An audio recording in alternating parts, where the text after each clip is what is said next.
Welcome to another in our series of Kehillat Israel podcasts. This is a recording of Rabbi Amy Bernstein's weekly Friday morning Torah study.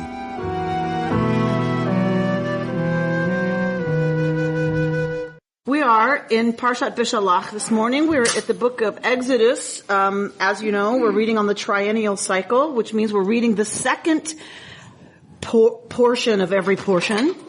We're reading the middle portion of every portion. We're starting at 15 according to the triennial division, but I'm going to go back a little bit because otherwise we're picking the story up smack in the middle of the incident, and you can't appreciate it without going back a little. So I would have said to them, back up, add 5 more verses, you know what I mean, backwards. But that's an excellent question. Because it seems like there's more conservative and others instructing us to do it this way. How do they come together? So if you go to a website like hebcal.com, it's broken out there, the triennial divisions by year. So that's where I go, because then I know I'm on the same. Who makes it? I don't know. The Pope. Yeah, the Pope, exactly. But our prayer book has a different division, slightly. So I think there's kind of a general consensus, but who set that? I don't know. I'd have to look. I actually don't know. Okay, so we're beginning Parashat Beshallach, Exodus 14:10, and we're going to read the first part of that quickly to get us closer to where our actual triennial second year reading begins. So someone read at 14:10, please. As Pharaoh drew near, the Israelites caught sight of the Egyptians advancing upon them. Greatly frightened, the Israelites cried out to Adonai, and they said to Moses, "Was it for want of graves in Egypt that you brought us to die in the wilderness? What have you done to us? Take us out of Egypt. Is this not the very thing we told you in Egypt, saying, 'Let us be, and we will serve the Egyptians'? For it is better for us to serve the Egyptians than to die in the wilderness." But Moses said to the people, "Have no fear, stand by, and witness the deliverance which Adonai will work for you today. For the Egyptians, whom you see today, you will never see again. Adonai will battle. You hold your peace." Okay. They leave Egypt, right? They are on their way. They are trapped with the Yam Suf in front of them, the Sea of Reeds in front of them, and Pharaoh's army coming up behind them. This is the existential moment of panic because there's no way out, right? There's no way forward, and death is coming up behind you quickly. A violent, awful death is coming up behind you quickly. So this is, for me, as we read all of this, I can't ever read this as a scene. This jumps off the page, maybe it's because I've been doing it so long, but this leaps off the page to me as existential metaphor at every single turn. Right? That moment of panic when there's no way forward and you're sure either way, going forward or turning around, you're toast. And they have no faith in God yet. And they have no faith yet that this God is going to save them, which is interesting given what they've just experienced with the slaying of the firstborn. So what leaps off the page for me is them saying, "Is this not the very thing we told you in Egypt?" So I guess in my mind, the Hebrews were willing participants, like, "Oh, great, we're getting out of this place." But it sounds like Moses said to them, "Hey, we're leaving," and they're going, "Not so fast." So it's very interesting that we don't have that. We don't have what they said to him in Egypt. So we don't know that that's true. Well, you can infer that you have to put a little pressure on that. If they're telling the truth, then he had to convince them. But have you ever had people be stuck and the first thing they do is like, "See, this is what I was saying about not wanting to come here in the first place." And it's like, you never said you didn't want to come here in the first place. Now you're saying that, right? So we don't know. We don't have it. We don't have that conversation recorded anywhere. So if they're telling the truth, then it looks like Moshe had to put some pressure on them because they were scared to leave, to die in the wilderness. We don't know that they're telling the truth, Beth? An aside, but on Tuesday in karate class, my 4-year-old landed funny on his foot. He broke his foot. And do you know what the first thing he said to me was? Mom, I told you I was going to get hurt today if we went to karate. There you go. He starts at 4. Right? And had he actually told you he was going to get hurt when he went to karate that day? No. See? He made it up. There you go. Right. See, I told you, right? See, I told you this was going to happen. He never said that. Now, maybe that was an internal conversation he'd had that he was afraid he was going to get hurt, and he's afraid every time he goes to karate he's going to get hurt. We don't know, because he didn't say it out loud. Laura? Latent worries. Latent worries. There's also conditioning, because like in South Africa with our apartheid regime, the black people that were liberated by the new government, many of them said, we were much better under the white people. They looked after us much better. Right. So this learned helplessness that says we'd rather be dependent on someone to take care of us that we can see and predict and know, because this God presumably has taken care of them a little bit, hasn't God? But it's unpredictable still, and it's invisible, and it's on God's time, not on their time, right? So they're very much a learned helplessness product, and ultimately we know to what extent, and that is they don't make it. These people don't make it. These people are condemned at some point to die in the desert because God gets it that they won't ever be someone to say, yay, we're free. We have the opportunity to build something different than apartheid. All right. So, is this not the very thing So Moses says to the people, Al tira'u, don't be afraid. Stand and witness the deliverance which Adonai will work for you today. The Egyptians whom you see today, those thundering down on you, all right, coming, they can feel, you can imagine they can feel the hoofbeats and the chariot wheels in the ground, right? That those thundering down upon us Egyptians, you will never see again. Adonai will battle for you. And he goes on, what does he say to them? Hold your peace. Hold your peace. Enough. Right? So, what do you do with someone who's panicking? Calm down. So, but it's not this kind of, don't worry, honey, it's going to be right. Moshe does not mess around, right? He needs them to not panic. He needs them to cooperate. He needs them, he knows, to move forward. They're getting ready to cut and, who knows what they're getting ready to do. But you know what a mob does when it's riled and panicked and, right? So Moshe is very firm here, right? So don't be afraid. Stand, watch, witness what God is going to do for you. Hold your peace. Right? Just quiet down, right? He's trying to control this crazy situation, control this mob. Let's go to the next verse. So what's happening? The people are talking to Moses. Moses talks to them and says what he says. Look at our next verse. Someone read now at 15. Excuse me, before you do that, I just want to comment on the phrase, was it for want of graves in Egypt that you brought us here to die in the wilderness? This irony, this sarcasm is so Jewish. And I wonder if maybe that's where it came from. So it's a very good, close reading, Reuben. Nicely done. Because the irony is they're coming out of a land obsessed with death. They're coming out of a land obsessed with tombs. All those pyramids are tombs. There are tombs everywhere in Egypt, right? Embalming, all of that stuff was about preparing for the afterlife. Death was a huge transition to something that came next. They were obsessed with that crossing and what had to be done to preserve one's life in the afterlife. That's the obsession with the corpse and embalming. You had to save the body here in order for that person to have a life in the afterlife, right?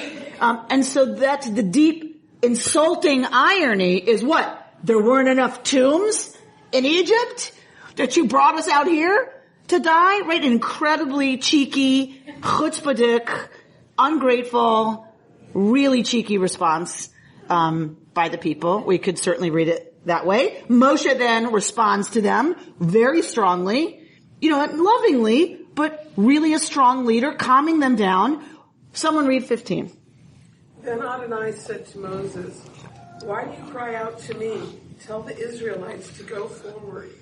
And you lift up your rod and hold out your arm over the sea and split it, so that the Israelites may march into the sea on dry ground. And I will stiffen the hearts of the Egyptians, so that they will go in after them. And I will gain glory through Pharaoh and all his warriors, his chariots and riders. Let the Egyptians know that I am Adonai, when I gain glory through Pharaoh, his chariots and his riders." Okay, so Moshe's just dealt with the people, talking to the people. Vayomer Adonai el Moshe. God says to Moshe, "Ma titzak elai." What is this?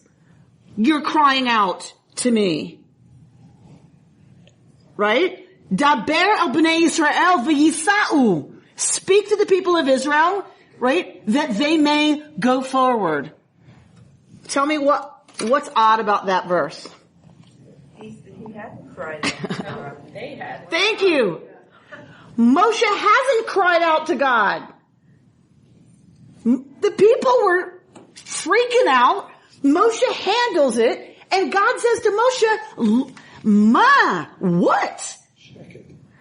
Ma." And Aviva Zorenberg has a gorgeous piece on Ma, on the many times that Ma is used in this. You know her stuff. You know how amazing it must be, her analysis of all the times Ma, that what, when it really means why, comes up. This is one of them. That God says, "Ma titzak elai." What? Do you cry out to me? Why? And you have to go, I'm not clear. All right? Like, it doesn't seem Moshe has cried out to God. God says, speak to the Israelites, v'yisa'u, right? That they may go forward. Let them go forward. And you lift up your rod, hold out your arm over the sea and part it, so that the Israelites may march into the sea on dry ground. Betoch hayam, in the yam, bayabasha, but on yabasha, on dry ground. And then God is gonna mechazek et lev Mitzrayim. God is gonna harden the heart of Mitzrayim, of Egypt, and they're gonna come in after you. Alright. Incredible things that the tradition does with this. First of all, this piece where Moshe addresses the people. We're going to look at a text that talks about Moshe is not addressing all of this to all of the people. He's got 4 kinds of people who are freaking out, and each one of the things he says is to a different aspect of people flipping out, which is... 4 sons. 4 sons. Right? It's beautiful. It's a beautiful interpretation of the text that don't think he's saying all of this to everybody. Moshe is an inspired leader who understands you have to say different kinds of things to different kinds of people, just like the 4 sons. Brilliant, that we have at the, Seder, where we retell this story. Right? So, have no fear is one kind of response. Stand by and witness the deliverance which God will work for you today is another one. The Egyptians you see today, you will never see again, right, is a third one. God will battle for you, you hold your peace, is number 4. All right, so just kind of hold that as a possible framework. Then I want to look at this text closely as, why do you cry out to me? The Midrash sees this problem. The rabbis aren't stupid. They see that nobody so far has cried out to God. Right? So the Midrash fills in the white space. Remember we've talked about the Torah's black fire on white fire? And the white fire, the space between the letters and the words, the rabbis fill with the story that when the people freak out, Moses turns to God. We don't have it recorded here, but he's just calmed them down, and he turns to God to say, you gotta help us, right? They're freaking out, and it now would be a good time for you to make something happen. You hear those hooves? And the rabbis say that God responds to Moshe, there's a time for prayer and there's a time for action. And that it is God rebuking Moses for praying to God that happens here. Fascinating what the Midrash does. So Moshe turns to God to say, okay, now would be a good time, and starts to pray with his whole heart that, that they should be saved and all of that. And God says, Ma titzak elai, right? This is not the time to pray to me. This is not the time to call out to me, right? Tell the Israelites to go forward. So in this wonderful move by the rabbis say that God turns to Moshe and says, don't talk to me, talk to them. Don't pray. There's a time to pray and there's a time to do. And this is the time to do. I can't do anything, essentially. I love this. I can't do anything until they move forward. God's speaking here somewhat testily to Moses. You can see way back at the beginning where it says, God said that just thinking, I guess, the people may have a change of heart when they see war and return to Egypt. He's already concerned about how people are going to behave. So that's why maybe he talks a little testily. Heck yeah. He knows who he's dealing with, right? I find it fascinating that the rabbis have God unable, essentially, to affect the miracle until the people move forward. Right? This is, to me, a brilliant, wonderful spiritual truth that the rabbis lift up for us. That God cannot affect the opening of a new possibility until the people move. Until we are ready to take those steps forward, the universe can't possibly open anything up for us. Remember I told you the story last week. If I'm going to stay in Duluth, I have a sure gig. If I move out here, right, it's all risk, but until I pack my suitcase and get on the plane, this can't open up. And for me, this is the moment that the rabbis lift up for us a spiritual truth that every single one of us, every single one of them, right, has known always is, I think, a fundamental part of how we're put together. Robert? I really like that interpretation because it just strikes me that it's a shift between a God-deterministic model to a people-deterministic model. And my sense, maybe this is unfair, is that Judaism really is one. Christianity, to some degree, tends to be the other. I mean, certainly a number, maybe many Jews actually still believe in a God-deterministic model. I don't know. I mean, for me, I think that's the difference between fundamentalism, right, and something else, which is probably right. It's all in God's hands, and I turn it all over. Of any faith, that I leave it to God. God will take care of all this, or won't. It's up to God. And then more progressive understandings of those same religious traditions say, we have to be God's partners. God can't do it without us. Would an interpretation of God being all powerful be that God will not do it without us as opposed to cannot? So that is an important, possibly an important distinction. I'm not sure.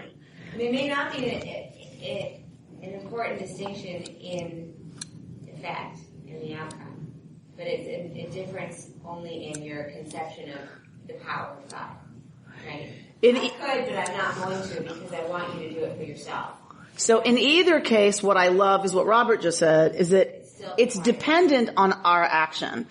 I mean, I'm obviously of the former, not the latter, right? I'm obviously somebody who believes the former, or the latter. I'm glad that was clear. It's good I'm not a lawyer. I am clearly someone who believes that God can't do it without us because we are God's hands in the world. We are the agents of our own transformation with the support and actualization in our lives of that energy, that force that I would call God. But isn't that, I mean, this probably doesn't matter, but is that consistent with what we say, the Torah is true for all time, God knows everything, God's everywhere? Is that saying is God inconsistent with that conception? Not for me. Not for me. That is the truth. And that the oral Torah is as important as the written Torah, right? This midrash I'm telling you is not here in the text, but it is the accepted,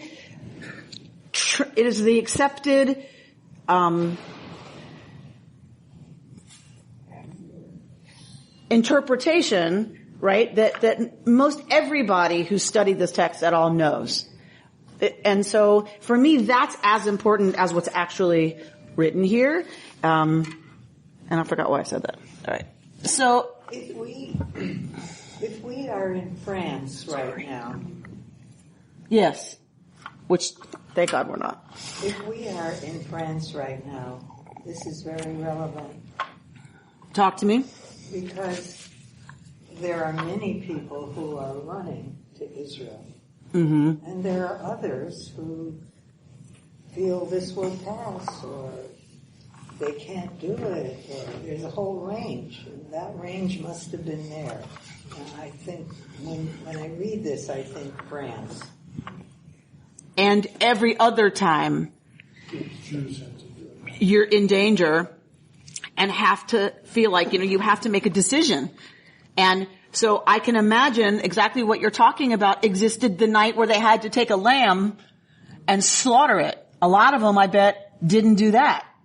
To your point, it'll pass. I'm going to stay with the Egyptians. I at least know what's coming. I'm not slaughtering one of the gods of Egypt and publicizing that on my door for some crazy guy who says the entire reality as we know it is going to change tomorrow morning. I don't think so.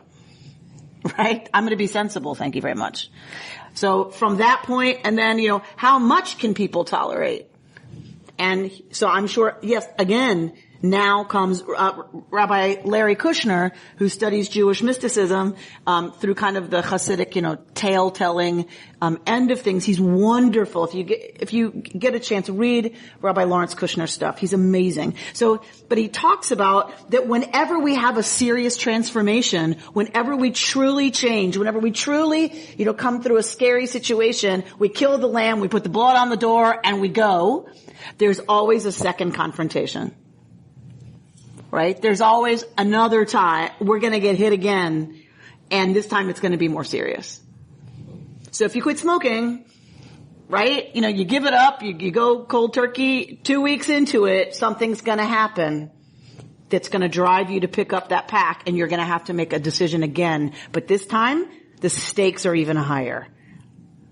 In some ways, right? If I pick it up now, I'm right, there's this way that it's compounded. It's not just another cigarette, right? It's, anyway, so, right, there's a level at which, okay, now that I'm really pushed to the wall, can I make it without what I'm used to relying on? Can I really change? Can I really do this differently? And for him, he says, this is that moment. Here's the second, they had the courage to leave, they did it, and now comes the second confrontation with Pharaoh. It has to happen. This is how we work. I was just struck when we read the first passage, and I keep coming back to it in my mind, so I thought I'd mention it, that it's another instance where God is holding Moses accountable for the whole Jewish people. You know what I mean? That happens to him so many times in this story, and in the very end, he doesn't even get to go into Israel because of the people that he's leading. So, that's the other, that's Well, thank you for sharing that depressing insight, Beth. So this is the cost of leadership, right? That he doesn't even get his own prayer. He can't even, let's imagine he's praying to God like the rabbis imagine, right? Moses doesn't even get to do that, right? God's like, well, you've got people to deal with, right? Stop talking to me. Or he's even saying, it wasn't even Moses who called out to him. It was the Jewish people, but he's saying, don't call out to me, praise Moses for what they did. So talking to Moses as the embodiment of the people, the representative of the people. Interesting. So again, compromising Moshe's unique and own relationship with God Because he's not even being treated, in your reading, he's not even being treated as Moshe. Right.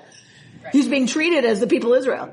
You're not even Moshe to me right now. You're Amcha. Right? You're the people, the rabble. Well, Moses needs help because God says, tell the Israelites to go forward. But he doesn't stop there. He tells Moses exactly how it's going to work. So Moses needs to know.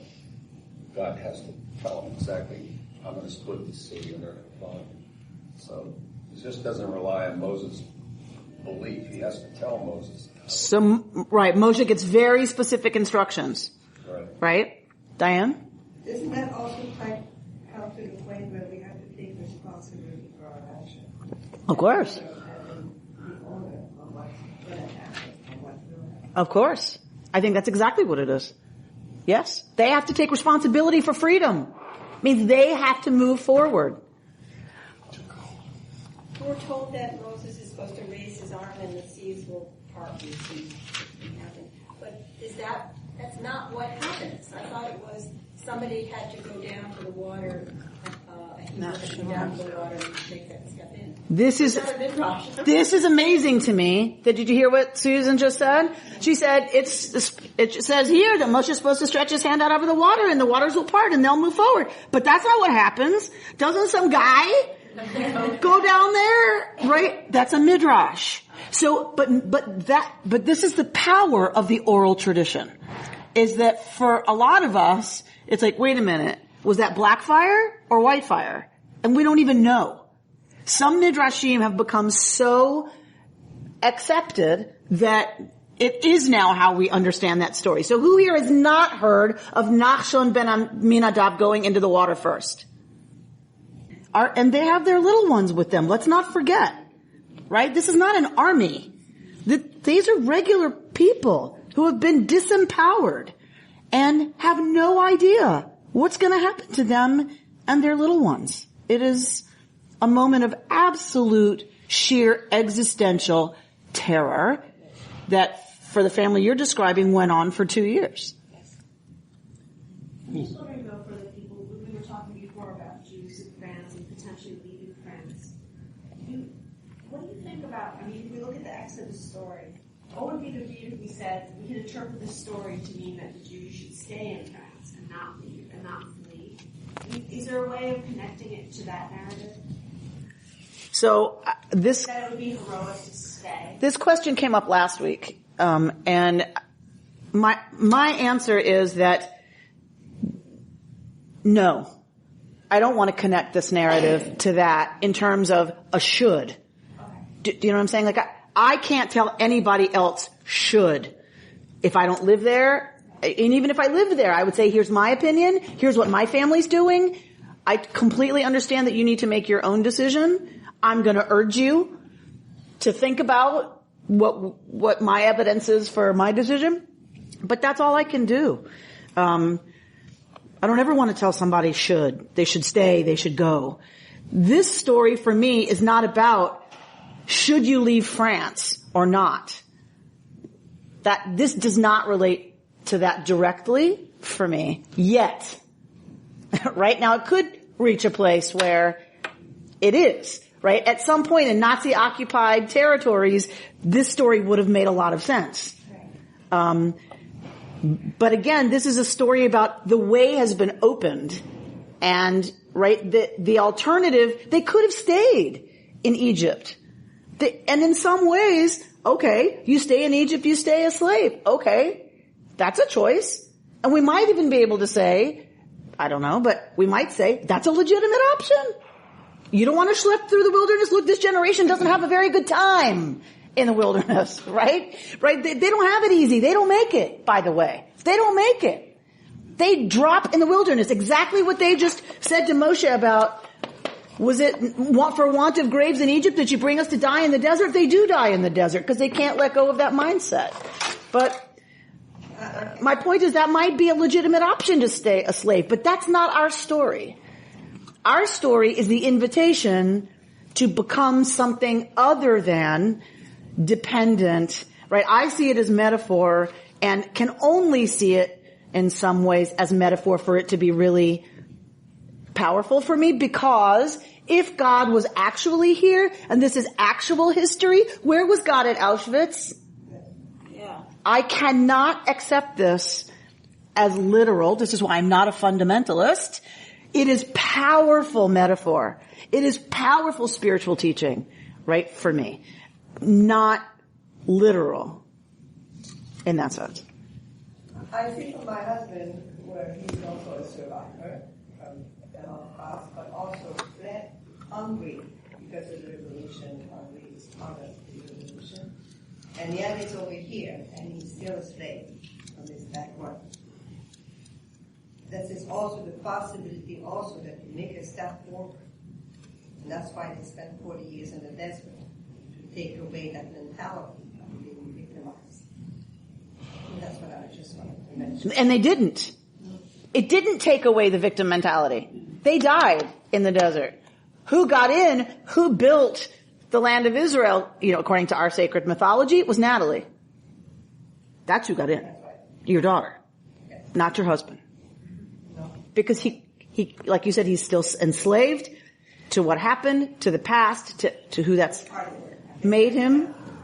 And he's one of the ones that dies in the desert because he can't be the one to move forward in that sense, right? It was forward out of Hungary, forward out of Egypt, okay. But they weren't able to shake, right?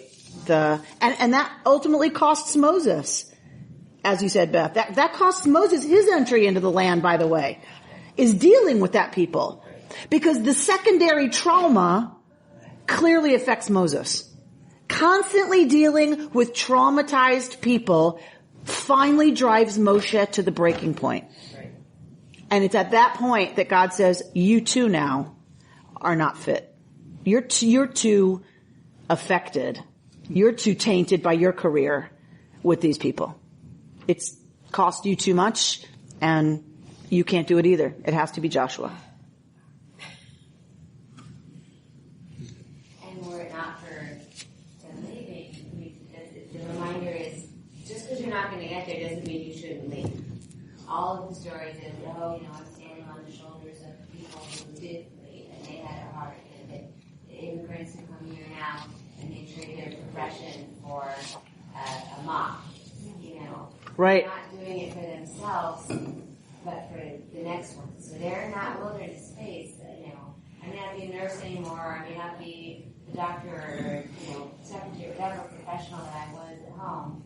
I'm driving a taxi or I'm cleaning the house with my children are in the house. Right. That's it. That's exactly it. We are here because of them, all of them, that were able somehow to put one foot in front of the other and go to the water. So back to Susan's point. So the midrash is that while this is going on, right? While all this business is going on between Moshe and God, the people, you gotta love Talmud. You gotta love the fact that on the page are these two midrashim. One that says every tribe is fighting to be the first one to get to go. So while Moshe is talking to God, they're all arguing about who gets to go first. On that same page is a midrash that says none of them are willing to go down to the water. None of them. Until one Israelite from the tribe of, has to be from the tribe of Judah. Has to be from the tribe of Judah. Has to be David's tribe. Right? Has to be, right, where the temple's gonna be, right? So, has to be. So he is from the tribe of Judah, and he walks down to the water while everyone's arguing, and while all that's going on, he starts to walk into the water. And he gets to his ankles, and he gets to his calves, and he gets to his knees, gets to his waist, it gets to his chest, gets to his neck. And as the waters finally reach the point where they're about to close over his head, the miracle is effected. Right? It took that person to trust to that extent in order for the miracle of new possibility to actually open up. This is the beauty of the rabbis, right? Ability to take this story the next level. And how many of us are actually willing to walk in, right, that far? A lot of us stop here and go, excuse me, obviously this is not going to work. And we go back out, don't we? Dripping, freezing. It didn't work. It didn't work. See, I knew it wasn't going to work. See, I told you it wasn't going to work. I knew all along it wasn't going to work. So the rabbis get it that we have to be willing to go in to where the waters close over our heads, and then the possibility is opened up for us. Only then. God said to Moses that the waters will open, but did he tell that to the people? Did they even know that could happen? The rabbis don't worry about it. Right. That crazy Moses. Or just some crazy guy walking into the water, right. So, well, for the rabbis, Nachshon had full faith that the God that delivered them from Egypt would do something, and it wasn't gonna be, he wasn't gonna turn around and go face the Egyptian army. I mean, I'm making this up, but my assumption, just having studied the rabbis long enough, is, that for Nachshon it was the demonstration of full faith that even though it appears that that's water that we're gonna drown in, I'm going forward because I 100% believe something will happen. That God will not leave us to drown. I've witnessed I've witnessed whatever. You can tell yourself the whole dialogue in his head. And he walks forward. And we're called into, say the rabbis, that kind of emunah, that kind of faithfulness, right? That kind of trust, that level of faith, which I can only speak for myself. It does not happen very often. It happened on the table when I was having a very dangerous C-section. And that's probably one of the few times in my life that it was like, I am pushing forward and the waters will close over my head and what will be will be. But isn't it true at the same time, once you have that kind of faith, you drag also people with you to that space of faithfulness? Isn't that what happened in our life?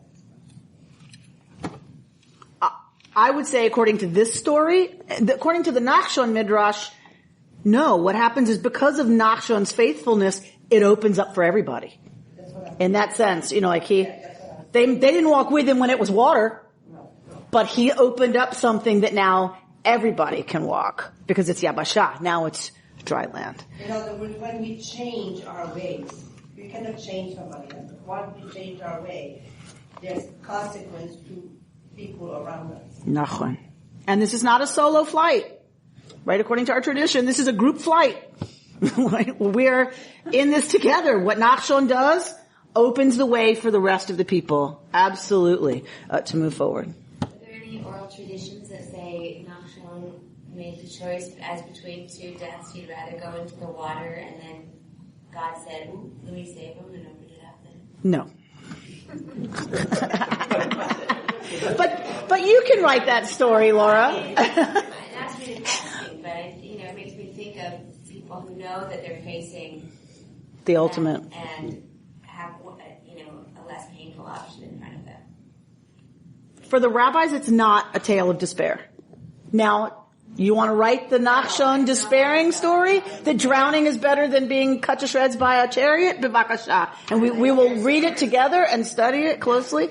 But I want to tell you another midrash that I really love, which is that the men were arguing over who should go down and who shouldn't go down. And while they're arguing, the women linked hands behind them and started walking forward. So that essentially the women with their locked arms moving forward essentially pushed the men into the sea and it parted. Beth likes that one.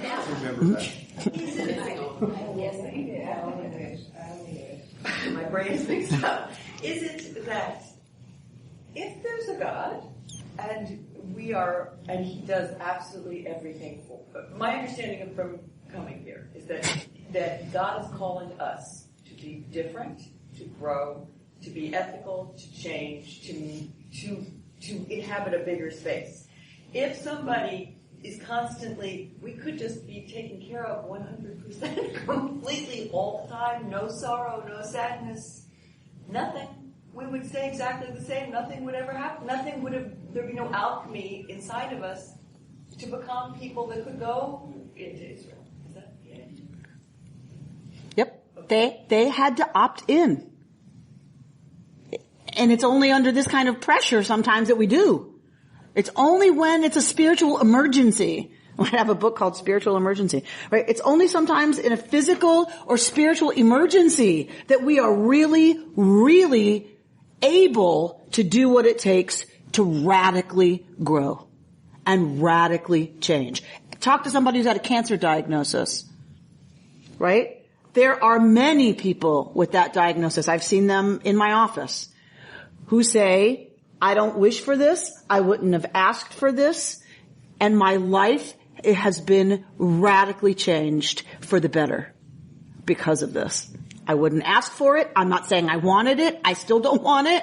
And I have a different approach to life every single day because of it. Because now I've tasted what it means to maybe not be here. And that has changed my relationship to time, to my relationship to priorities, my relationship to when I say I have to. It's spiritual emergency. That's what this is. These are not, and they're little moments, but this is talking about, I think, like a radical transformation that exactly what you articulated. The alchemy can't happen without a catalyst. And the catalyst is not always a really great thing. Right? It's not some aha moment, right? During meditation. Right? It's often something radically scary and painful that's life altering in a good way for us, in a liberating way for us. Do not be afraid, Moshe says to them. Rabbi Rami Shapiro says there's two kinds of fear. Fear that liberates and fear that freezes. So when I say Moshe is addressing these are four different statements, about four different aspects of panic. It's that don't be afraid. He's talking about the fear that freezes us, right? Fight or flight, but there's also freeze. Look at a deer in the headlights. That's freeze.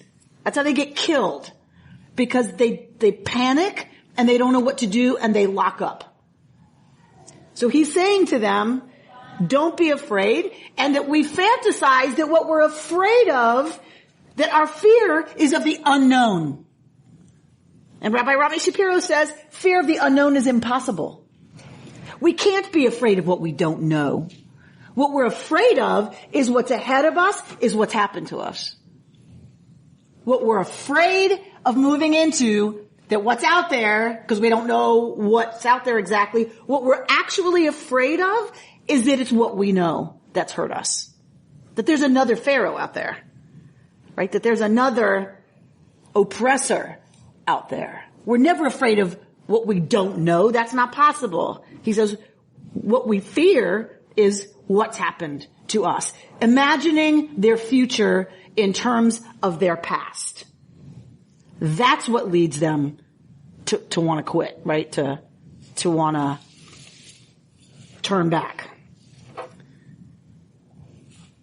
The fear that liberates is awe, right? In Hebrew, the same word, awe and fear.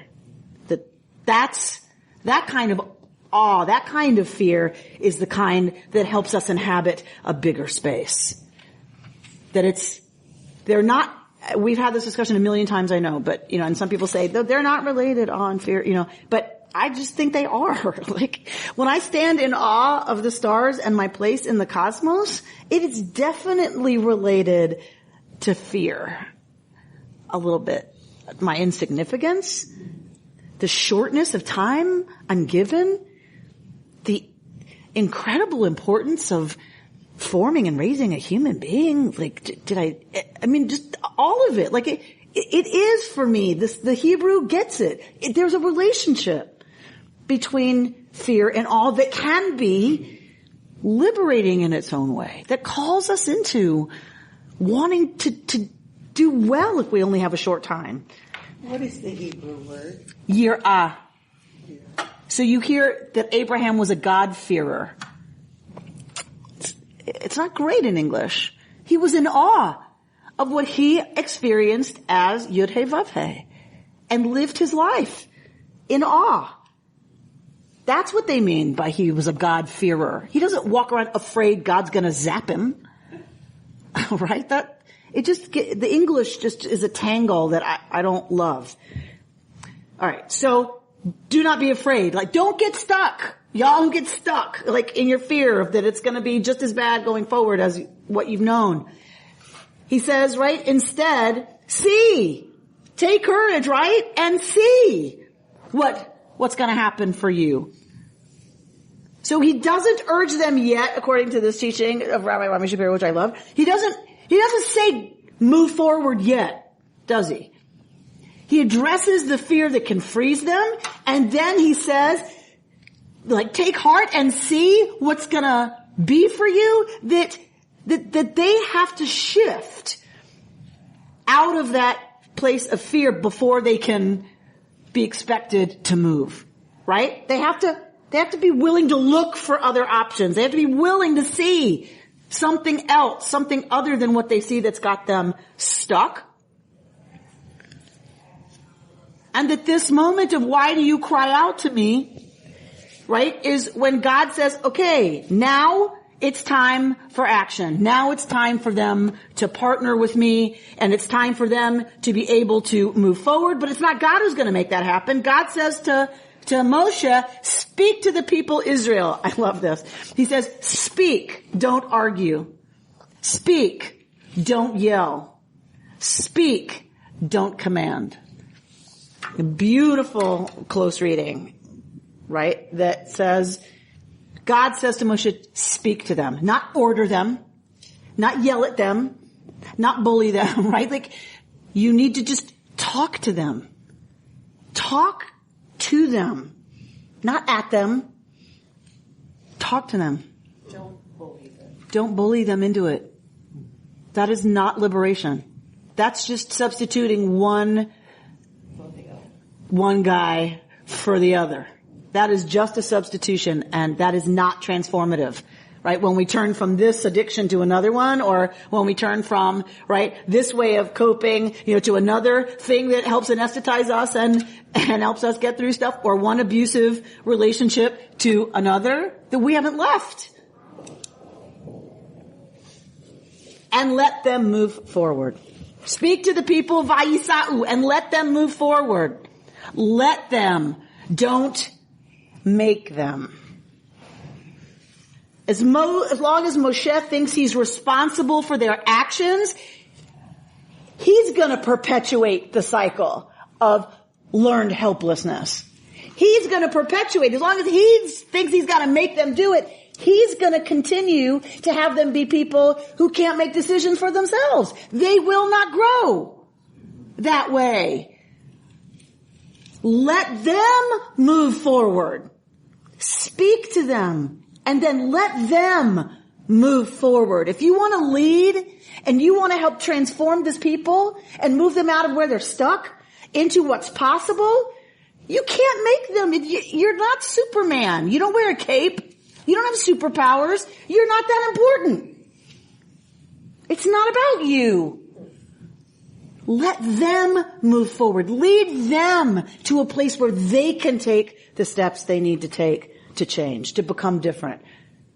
It's not a lesson for all in our relationship. Right, Margot? Do you want to say more about that, Margot? I'm thinking of some personal situations that happened this morning where it's just so clear to me that this type of this instruction is so powerful in our daily living. That we're going to drag people we love into the water, aren't we? I see what's opening up. I'm going to drag you with me because you need to be part of this. And I know how we need to go. And I know where we need to go, right? And we drag them with us, don't we? We're going to save them. We're going to save them from themselves. We don't believe they can do it for themselves. That's exactly what we communicate to them every time we try to save them. We communicate, I do not trust that you are able to be with this and stay with this and get through this yourself. You can't do without me.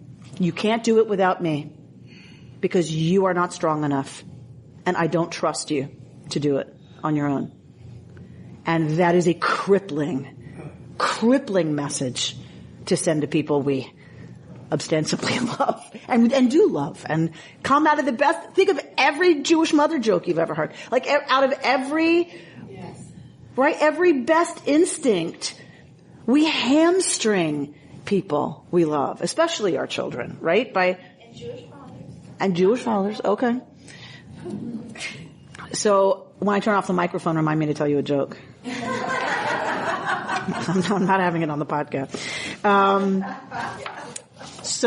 An incredibly important teaching. So, this is one of my favorite texts. It's one of my favorite moments. You know, we sing Mi Chamocha at every service and people are just like, you know, some people, really? Again? Why do we sing Mi Chamocha, you know, at every time we have a service? And, it's like the sun, yeah, we know, we crossed the sea, whatever, right? Because this moment, like you said, Margot, is present for us every morning, every day, every interaction that we have that's hard with someone we care about, with ourselves, right? Our relationship to ourselves and our own decisions and our own emunah and our own faithfulness and our own willingness to risk and become. And you know, there's this wonderful story about the kid who comes to a chrysalis, who sees a chrysalis in the woods and sees the butterfly struggling, you know, that terrible struggle to get out. And the kid feels so bad for the butterfly that the kid opens the chrysalis, like so relieved, you know, like to have helped this butterfly that was struggling so violently and awfully. And when the kid does that, the butterfly falls, of course, to the ground and eventually will die because it can't fly. The struggle to push out of the chrysalis is what clears the wings of fluid. And if you don't push through that narrow, if it doesn't struggle really hard to get out of that really tight, awful constriction, the fluid isn't pushed out of the wings and the butterfly will never fly. And I think that's this moment. And we have it as part of our liturgy because we know that this moment happens over and over and over and over again, right? We know that this is an experience we recall as a mythic moment in history when what we're doing is activating, I hope, or that's what we're supposed to be doing, that's why it's there, is activating, right, we've been delivered. We know what that feels like.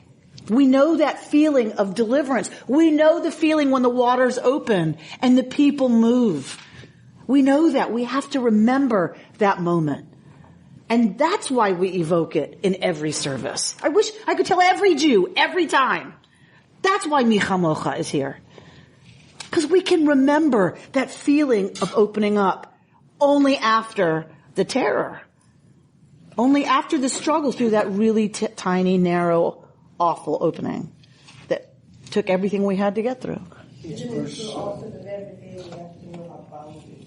Because there's a nurturing as mothers, that we're there to nurture and to help. But at the same time, the nurturing could be as damaging. Yes. So it's to understand the boundaries of our education. It's the most difficult thing. Yes? Rabbi, when I looked at the text of the past, I skipped over the poem. Never read it. So, thank you so much, Reuben, for bringing us to the place of looking at the poem. 15:11. So go to 15, verse 1 in your books.